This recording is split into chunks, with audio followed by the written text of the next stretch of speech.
This is Lower Woburn, a tiny village nestled in the south of Grenada. It possesses significant economic and tourism potential, which is gradually being developed by the Woburn Woodlands Development Organization. The WWDO is a group of like-minded community individuals who are passionate about preserving their marine protected area and creating employment opportunities for villagers.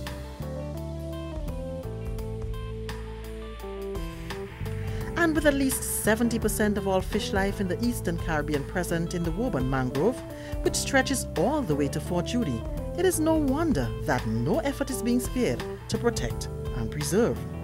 But to make this a reality, the WWDO needs the support of the Environmental Department to ensure that as a marine protected area, they are not disadvantaged by challenges like yachts with no holding tanks and dumping at the mangrove site.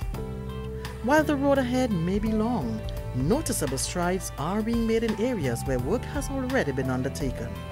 One of the first tasks was the construction of a boardwalk, which will be used to conduct seaquarium tours using trained personnel from the area.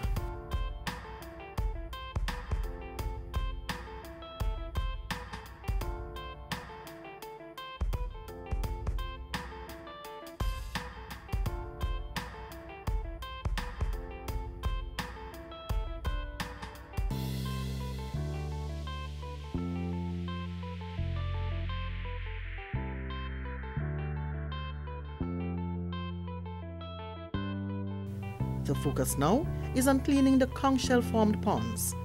These were created by fishermen more than 200 years ago to ensure that the catch of the day remained fresh.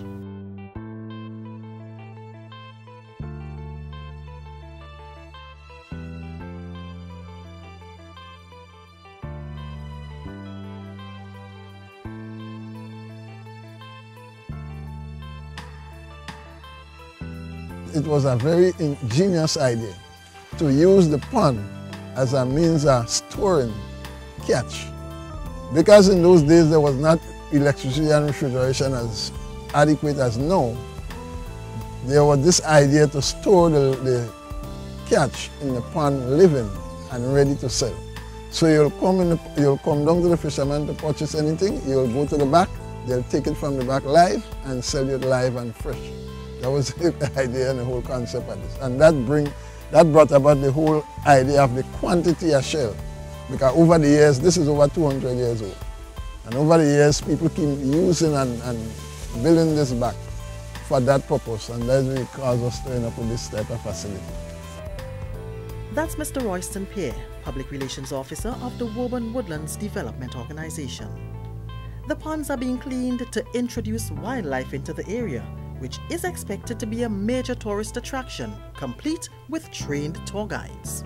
We have a plan which is on drawing to do a building which would entail the history and historical record of how this came into being.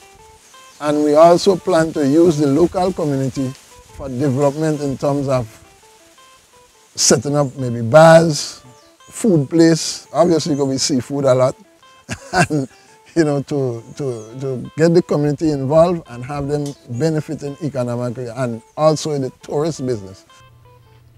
Once bars and food stalls are erected, it is expected that activities there would one day be on par with the Guave Fish Friday Festival and similar ventures. We want to incorporate for everybody.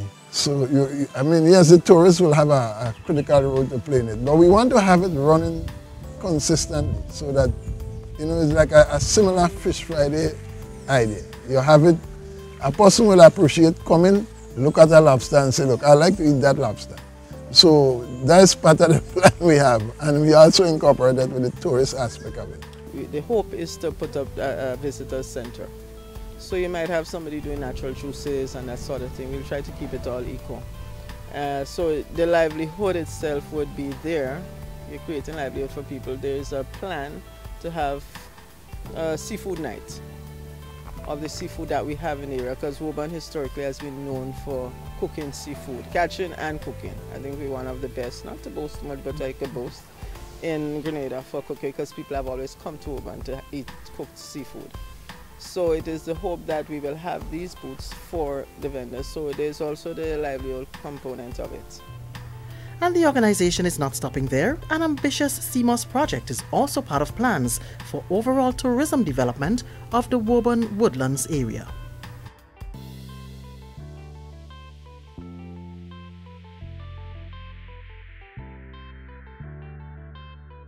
We intend to widen the scope of the CMOS in time to come. It's just a lot of it is hinged on finishing here and thing, because we even plan to use a back. Besides planting it on rope, we plan to use a back. We put the lambishell around just as is here and plant CMOS inside it. Because we came with the idea, there are people who use that idea and started doing their own. If you look across, besides our CMOS, there are other guy who is doing CMOS. So he piggyback on us, which is good. And he's doing his own CMOS for his own benefit. A total transformation of the area is on the cards. This would entail the construction of concrete lockers to replace the dilapidated structures currently on site.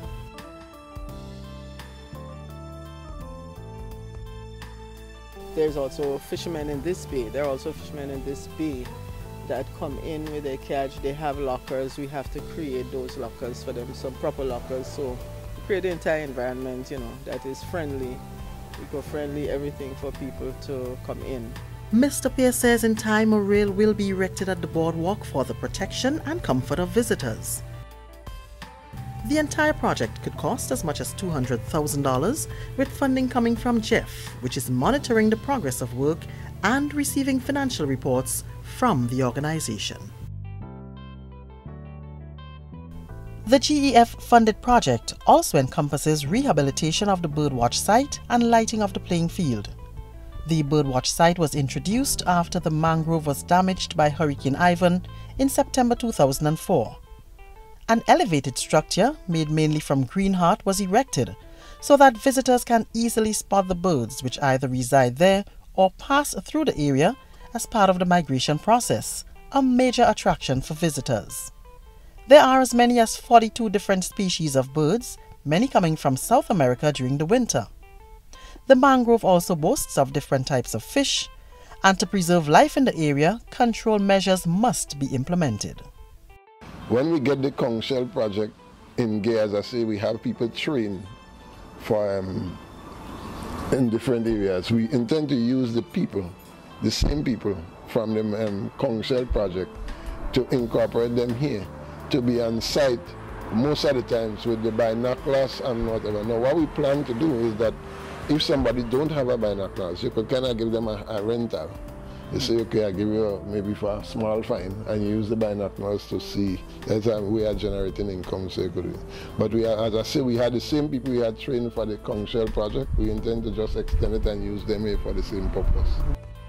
The area is not being monitored, which raises the problem of indiscriminate dumping of garbage. Mr. Pierce says this will be addressed at the appropriate time. Plans in the pipeline may very well mean more employment opportunities. Recently, I just looked through the project and the Conch, what we did with the jetty, and first of all, we employ over a dozen people to work around. Then we had over 15 to 20 volunteers from the community that help us with the cleanup. And then we do from the vendors. We end up purchasing stuff from the vendors to do our cleanup. In other words, sometimes local people make stuff and bring for it, but sometimes we buy from the local people, which is a farmer income generation. Right. So we buy from the local bakery up there, we buy from the local vendors, mainly sometimes women. So there's some form of spill-off.